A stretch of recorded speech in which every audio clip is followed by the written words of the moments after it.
So I give you two thoughts that I have. One is America is going to become the land of innovation, not the land of manufacturing. So I used to be a CEO of a contract manufacturer, public contract manufacturer. So I still believe, so everybody says everything moved to China. My answer is China doesn't innovate anything. First of all, they don't have the capital base to innovate. Right? You need capital to innovate, to take an innovation and go drive it. America will be the innovation capital of the world, and it will continue to be that way. Europe will follow behind, and then less developed nations will follow behind that. And we'll continue to innovate because that's just our culture. Right. Our culture is very entrepreneurial, very innovative. That's the first part of it. I think the second is we are now becoming especially between the age of 35 to say 35 and older, becoming very pessimistic, a very pessimistic society. We'd rather criticize ourselves than rally around good things. Right. So we'd rather criticize wars, if you think about it. We've been through a bunch of them in our history, right? One very ugly one when we were young in Vietnam, and so it's been. So we're a society that would rather criticize. You look at presidential elections. They never talk about anything positive. They talk about the kids suck because they don't know anything about math and science, and so they'd rather beat each other up than speak about the positive things they can do to change. The last one that ran a positive campaign was Reagan. Yeah.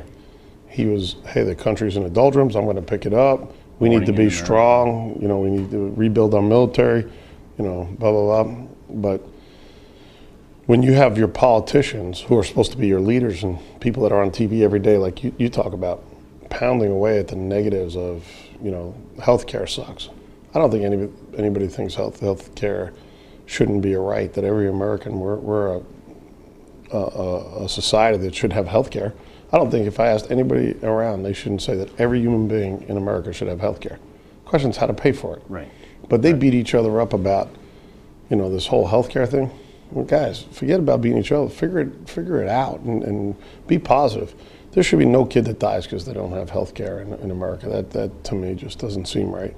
So I think it's such a way to get on TV. If you beat somebody up, they want to put you on TV. Yeah. If you talk highly about somebody, they don't want to put you on TV. You're just not controversial enough. And that's, you can call it the Howard Stern syndrome. You could call it a lot of people who are in radio and TV for a while. The positive people just don't get through. It's the negative people that get through.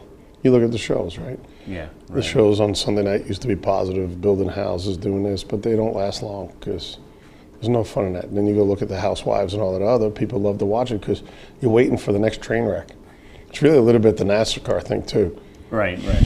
When's the next big car accident going to destroy 10 cars or take out 5 cars? So. But I think we'll be the land of innovation. I think people are kidding themselves. When I get the same feeling when I get out. They're building great medical equipment. They're building great. There's some really cool stuff that people build out there.